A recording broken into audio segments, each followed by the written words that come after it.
Good morning, everybody. Welcome to the Unitarian Universalist Congregation of Greater Naples. Whether you're a long-time member or a first-timer, we're really glad you're with us. My name is Barbara Glasgow. I'm our congregation's Green Sanctuary Program Chair, and I'm happy to be our worship associate this morning.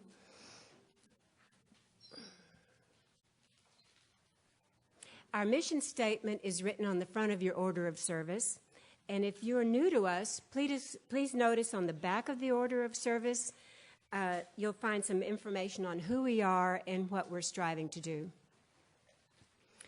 Each of us is encouraged to grow spiritually in fellowship with others. How? By joining in worship and celebration like we are right now, or through education, reflection, and discussion. We do this in the spirit of acceptance, love, and commitment. So we invite everyone, especially newcomers, to join us directly after the service for refreshments and fellowship. Please know we've got hearing devices and large print hymnals at the back. If anybody would like this, raise your hand and one of our ushers will bring you whatever you need.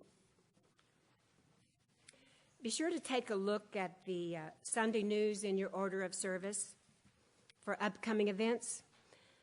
There's an item I want to mention that's described in more detail there, the annual lecture series, which begins February 10th. A lot of folks, I think, don't appreciate that the lecture series brings in about $5,000 each year to the operating funds. So, good thing to support. Also, the Secret Pals program begins next month. That involves adults and the RE students exchanging letters and gifts.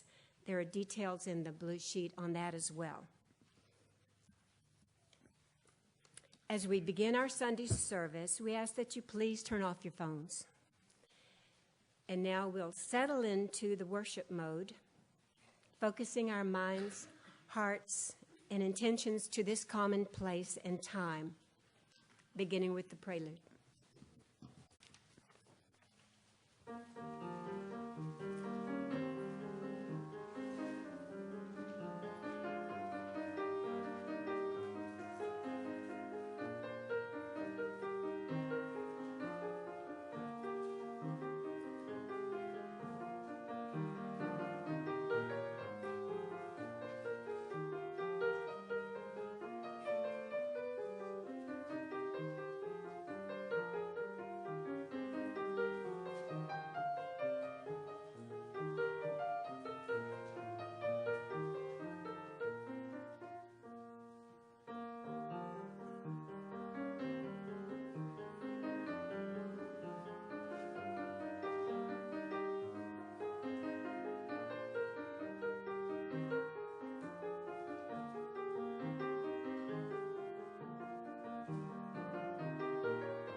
Our guest speaker this morning is Reverend Dr. Kathleen L. Kircher, a retired Episcopal priest.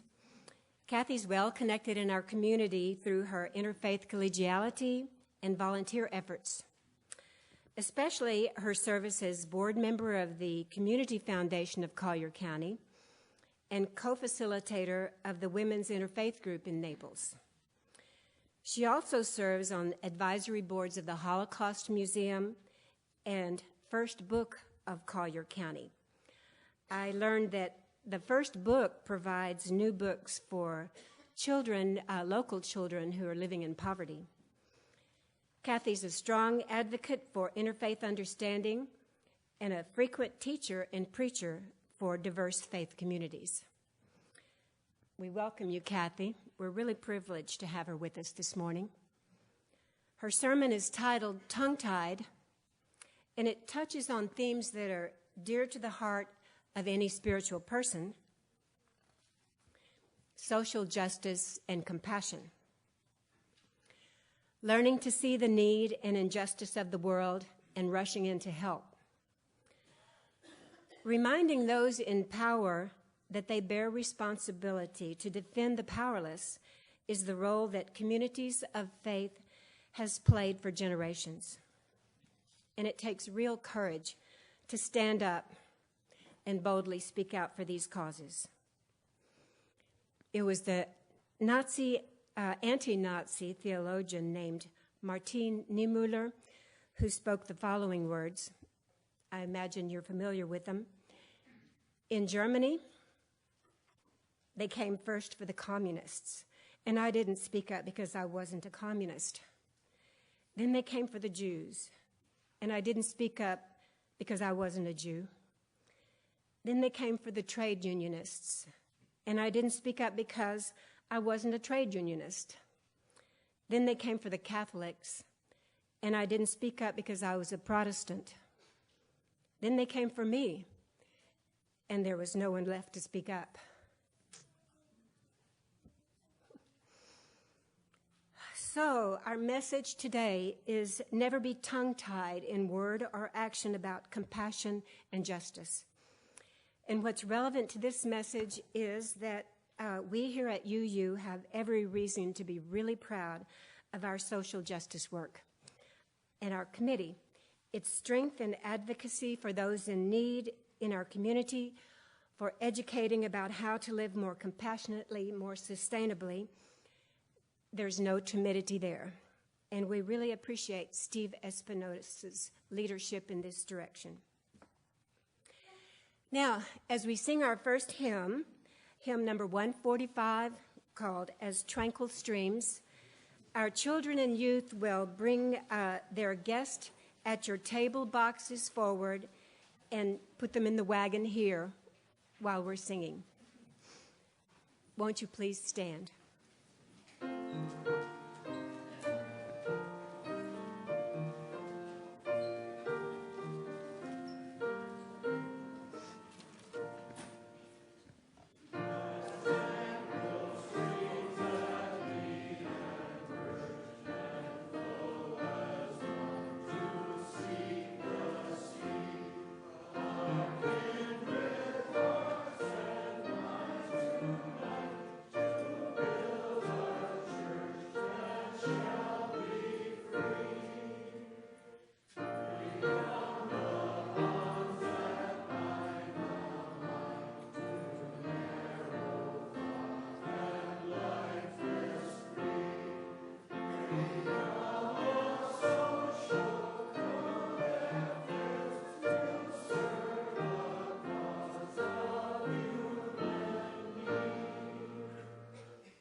By the way, the Guest at Your Table is an annual fundraising and education program that supports the human rights work of the UU Service Committee.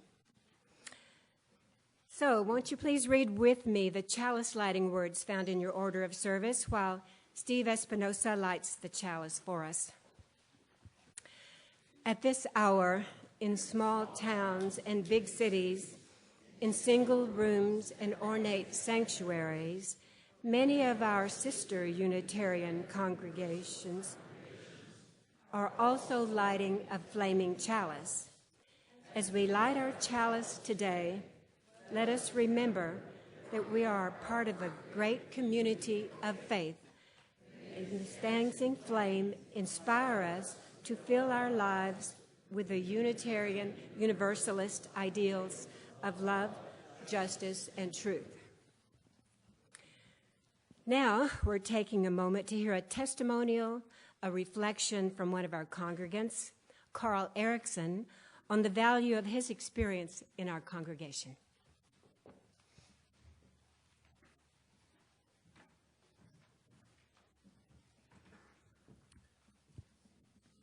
Good morning. For those of you who don't know who I am, my name is Carl Erickson. My family, Juliet, my wife, and my children, Nicole, Maya, Mark, and Jared, have been coming to this congregation since the weekend we arrived in July of 1998, and it has been our spiritual home ever since. I've been asked to speak about generosity, and particularly generosity from the perspective of our religious exploration program. Juliet and I both find this a very easy thing to do. Easy because this congregation has a long history of support of the spiritual development of our youth. We as a congregation have consistently poured our hearts, efforts, and treasure into both the big undertakings of housing and accommodating the physical needs of a vibrant and growing program, to the demanding time and energy it takes to run a religious exploration program on a daily basis. What does your generosity mean to the youth? It means growing up, knowing there is a place, a village, if you will, a community that they can identify with, a place where they are welcome on good days and bad, a place where they know that they are surrounded by a community that cares for them specifically.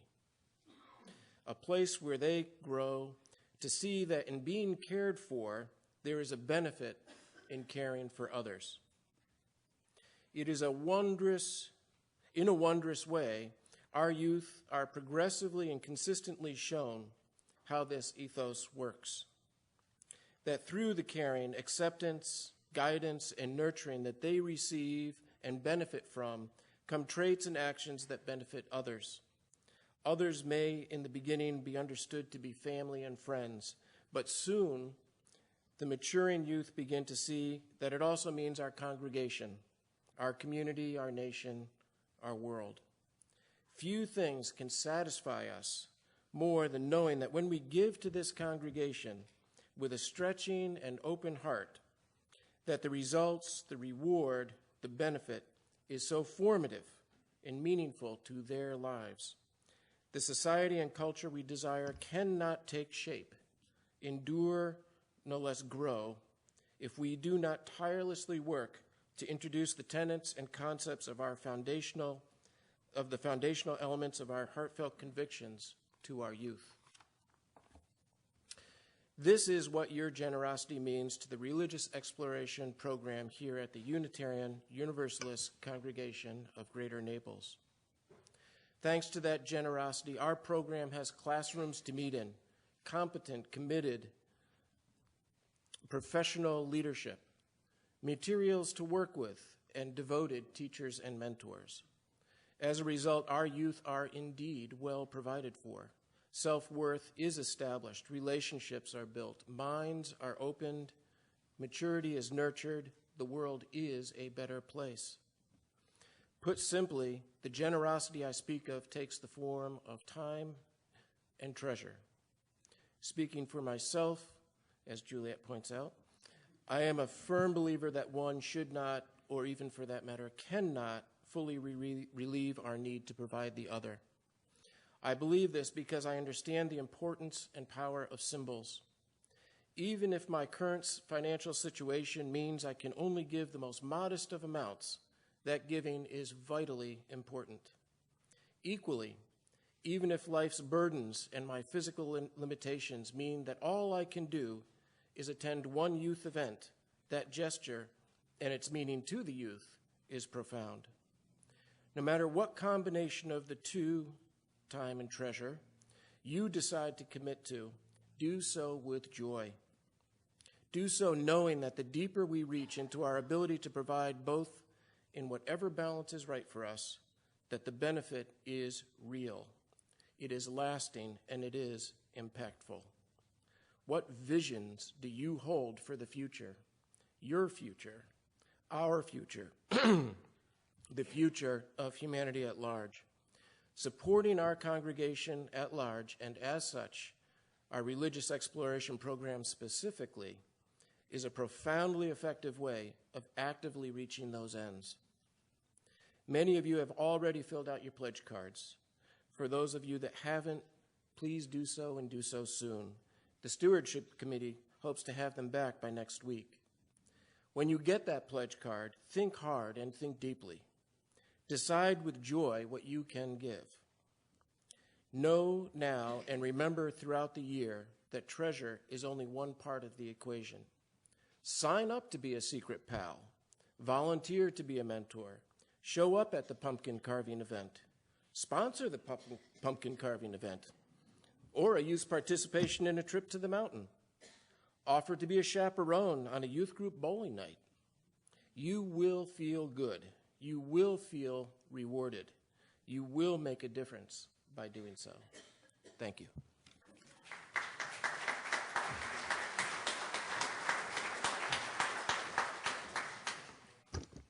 Well said, Carl. All right. This week, we mourn the loss of Joe Davis, who passed away a week ago today.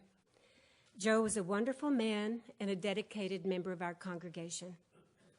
We hold Joe's family and his loving companion, Rona Steingart, in our hearts as they grieve for Joe's passing. And now we'll acknowledge any other joys or concerns or celebrations that have occurred in the lives of our congregants.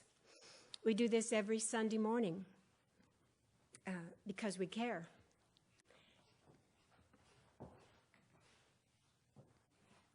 We can offer mutual support in times of need or celebration.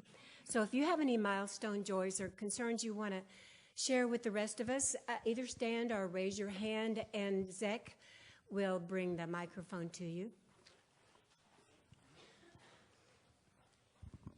Hi. Please remain seated now while we sing hymn number 100. I've got Peace Like a River. As we move toward our meditation time, we'll sing the first 4 verses.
At this quiet time and in this place of worship, we focus on what it means to love, to feel charitable to one another. We all know our own needs really well. We want to be understood, appreciated, acknowledged. Wonder why then it's so difficult to extend these precious gifts to others. The cost of a kind word is small.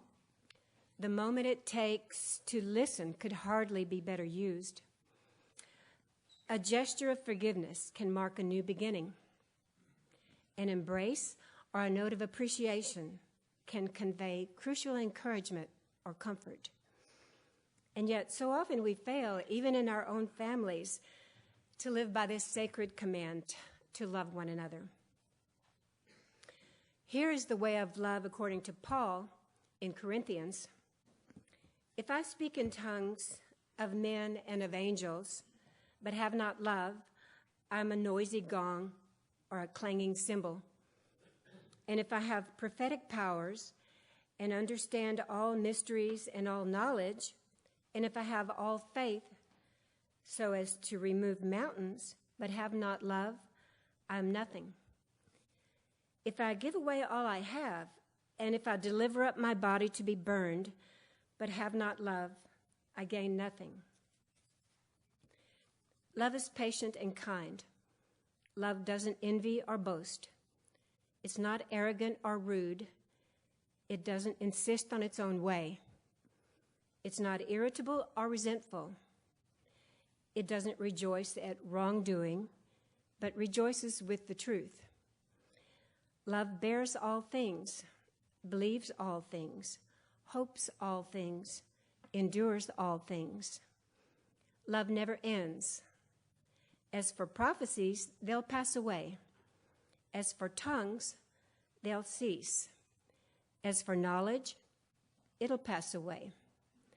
For we know in part, and we prophesy in part, but when the perfect comes, the partial will pass away. When I was a child, I spoke like a child. I thought like a child. I reasoned like a child. When I became a man, I gave up childish ways. For now we see in a mirror dimly, but then face to face.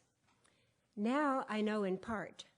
Then I shall know fully, even as I have been fully known.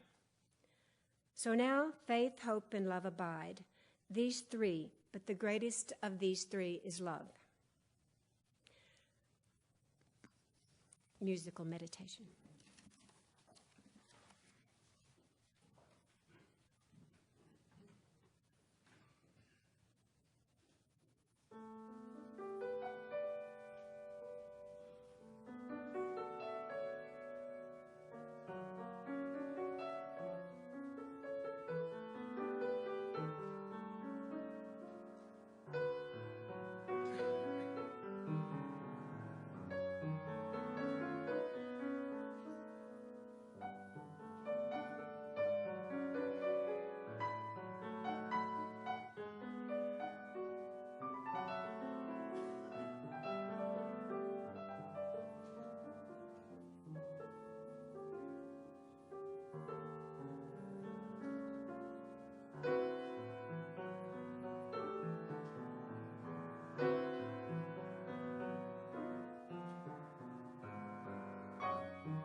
For this part, I've asked Steve Espinosa to come up to the front and read with me our responsive reading. It's titled, The Call of Jeremiah by the Lord, and I'm reading Jeremiah's part. So, Steve is the Lord. No pressure. Now, the word of the Lord came to me, saying, Before I formed you in the womb, I knew you. And before you were born, I consecrated you.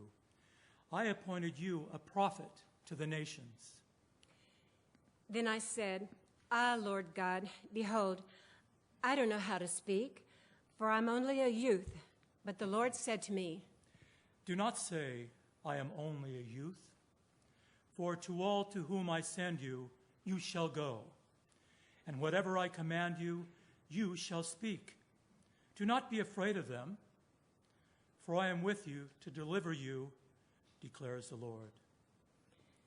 Then the Lord put his hand on my mouth, and the Lord said to me, Behold, I have put my words in your mouth. See, I have set you this day over nations and over kingdoms, to pluck up and to break down, to destroy and to overthrow, to build and to plant.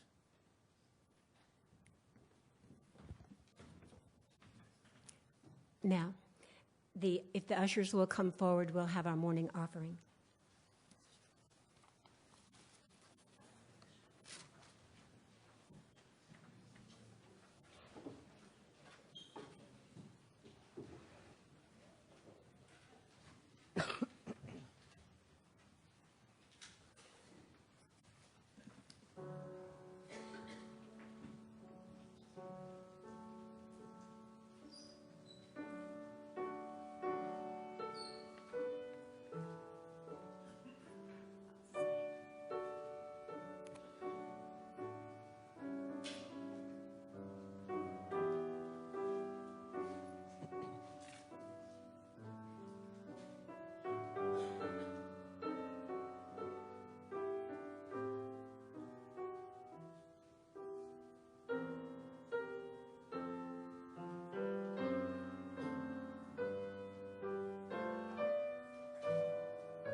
And now, Reverend Kathy Kircher.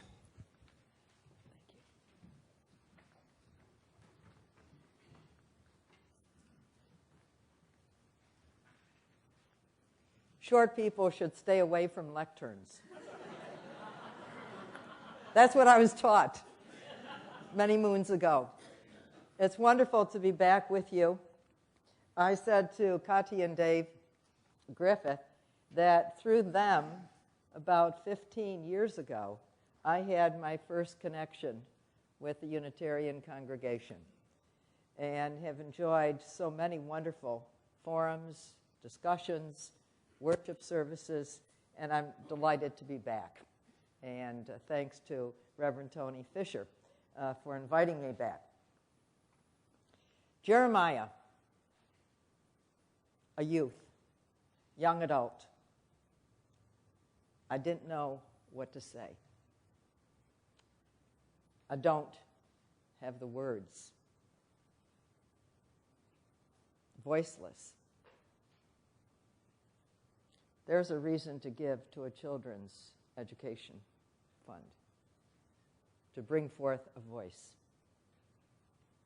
The past few weeks, I've become acquainted with mute on my remote control of the TV.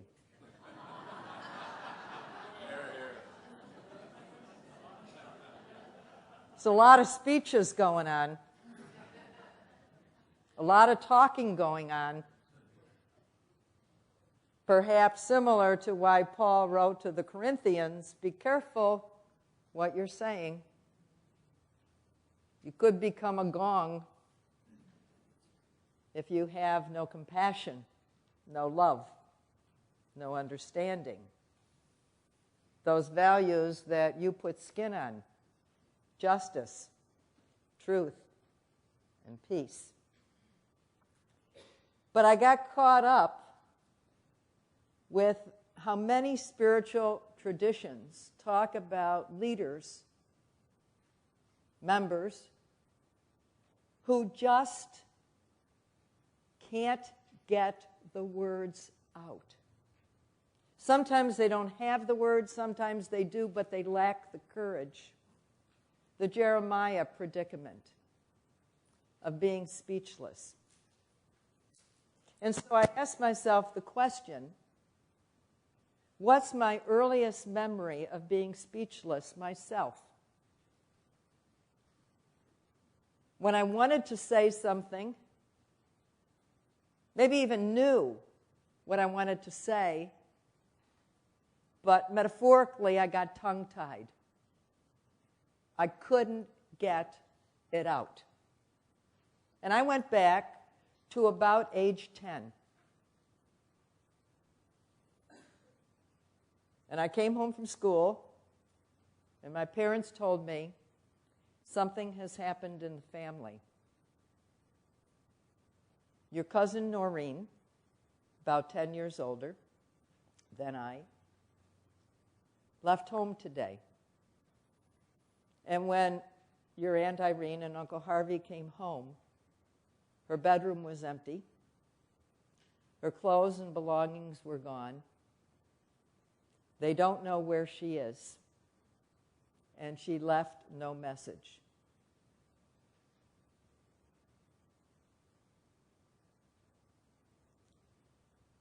At 10, I wanted to say,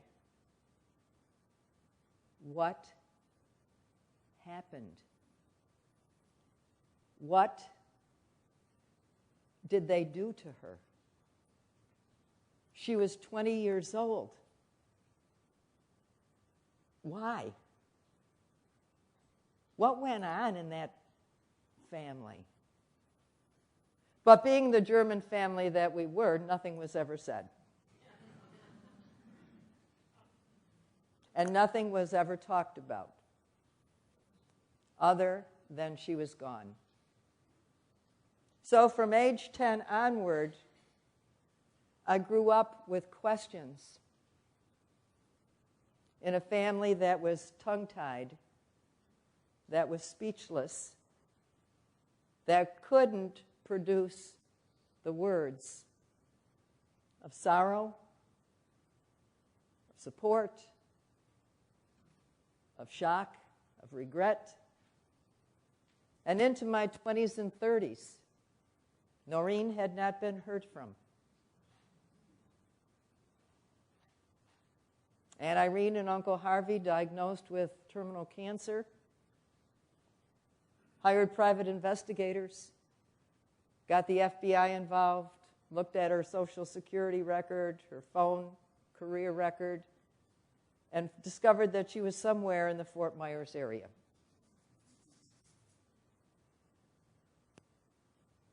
Her brother, living in Fort Myers, made a contact. Please come home to Rochester.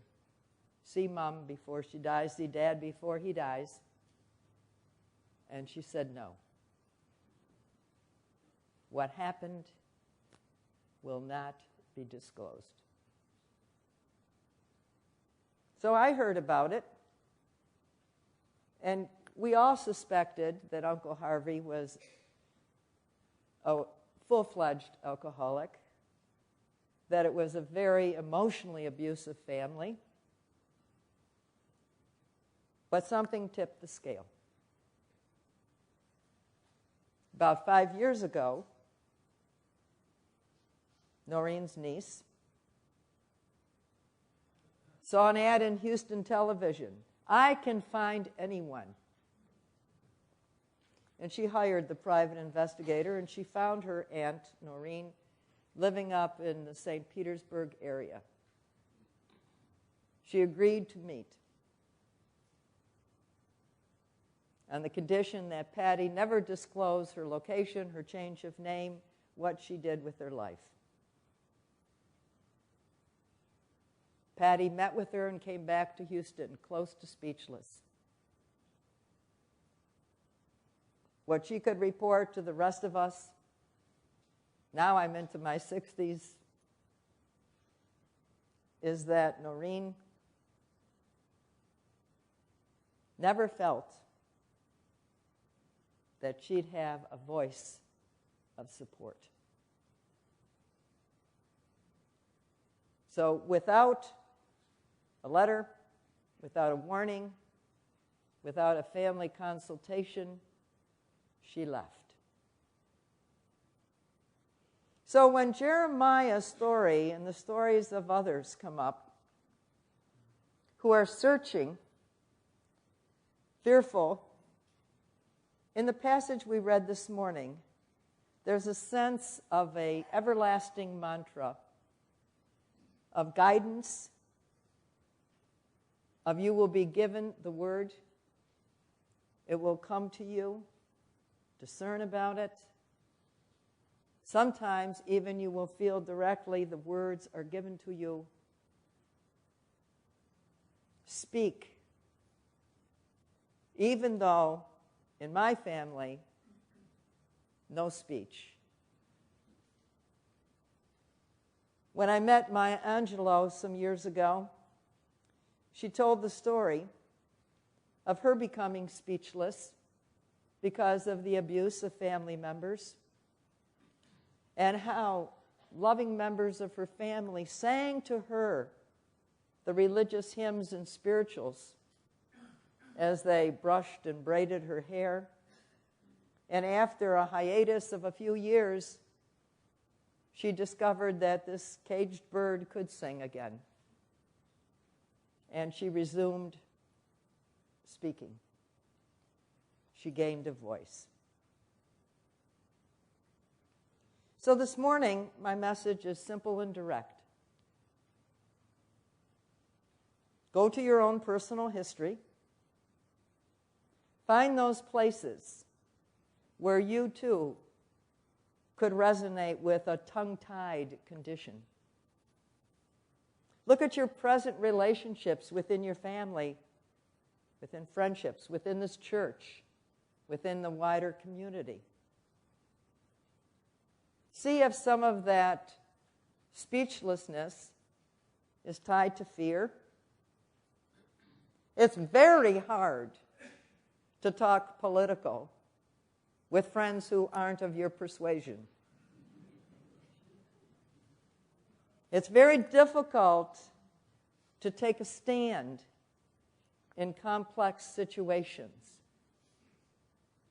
Our 6 months each year up in Michigan resonate with those who are now standing with a voice behind the people of Flint, Michigan, giving voice to what has happened there. With truth, with peace, with justice, the ideals of the Unitarian Universalist community of faith.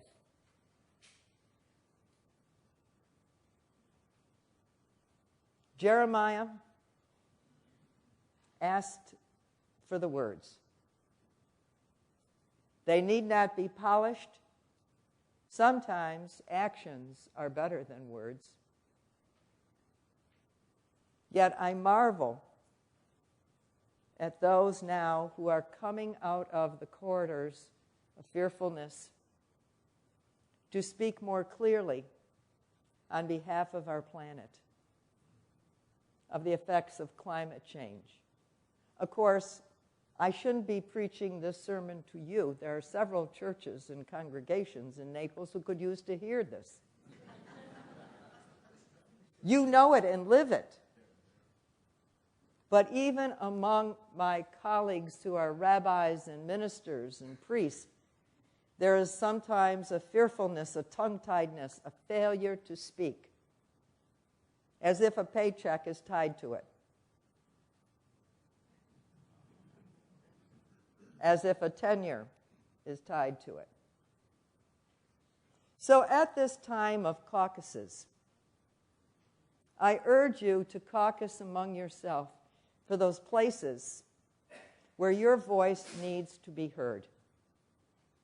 For those people who are struggling with hunger, with affordable housing, with situational homelessness, with trafficking, with injustices of many types and flavors. We're called, like Jeremiah, not to predict the future, but to confront the present. The mission of a prophet is to confront the reality of the present, not to crystal ball into a future. And that's what we share. That's our common mission. I sometimes wonder why certain psalms, in particular my favorites, were ever written. Rabbi Jim Perman from Temple Shalom of years ago said the Psalms are answers to questions. I was in a class with him and we asked him about Psalm 51. What was the question that inspired the psalmist to say, "Create in me a clean heart, O God, and a steadfast spirit renew within me"? Create in me a clean heart, O God, and a steadfast spirit renew within me. He said the steadfast spirit to be renewed is the spirit of courage, of truth-telling, to have a voice. Back to Jeremiah. A steadfast spirit renew within me. But he said the first part, create in me a clean heart, O God. In the hospital, when Uncle Harvey and Aunt Irene were dying, I asked my cousin Willard, her brother, whatever happened in our family, in your family? Whatever happened? And he said,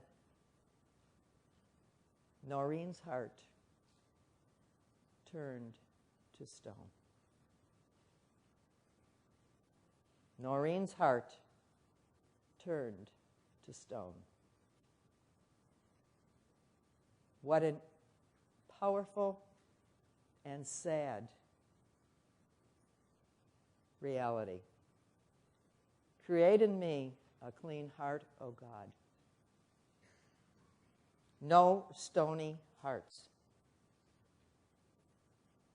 The kind of heart Paul wrote to the Corinthians. Create in me a clean heart, O God, is nothing less than a heart transplant. And a steadfast spirit renew within me the courage to become a voice, the voice, a voice that cannot be muted. Amen.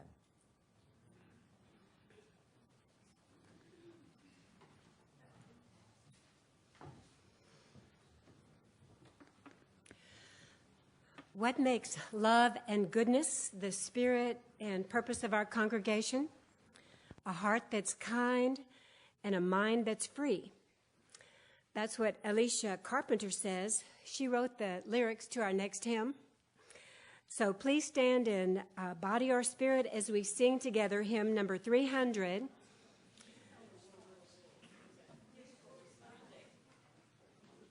This is closing words. Oh, I'm so sorry. We'll do these closing words in just a minute. Go ahead.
I'm really glad we didn't miss that. Hymn number 300. Please stand if you're able. And Steve will lead us in singing.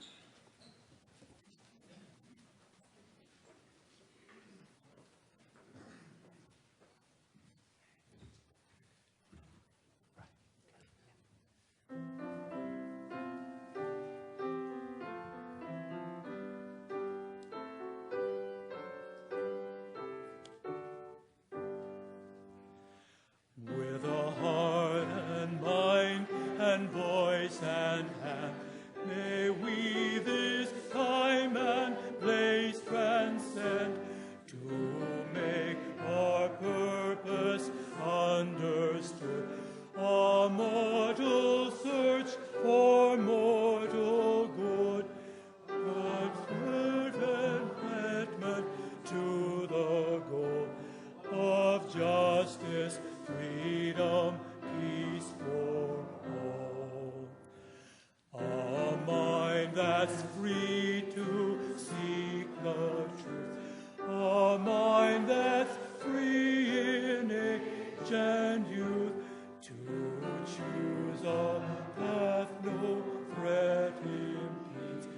Wherever light of conscience leads, our martyrs died so we could be a church where every mind is free.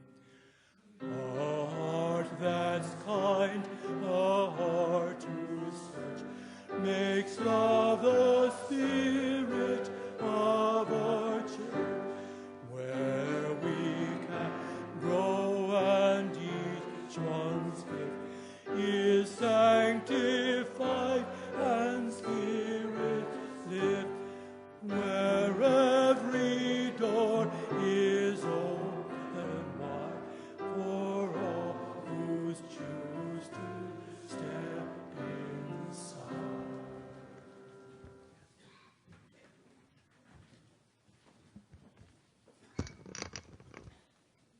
Your hymns are marvelous. Every temple and mosque and church should sing these hymns. It's the closing benediction, actually. But there's always a final word.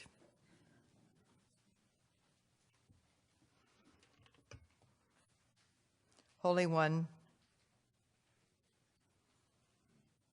higher power,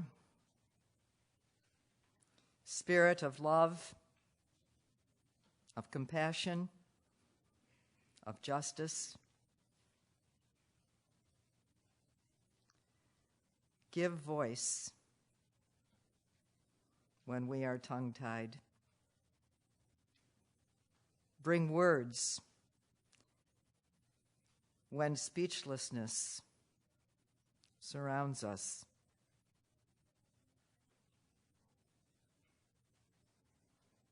Close our mouths when we speak without love or compassion.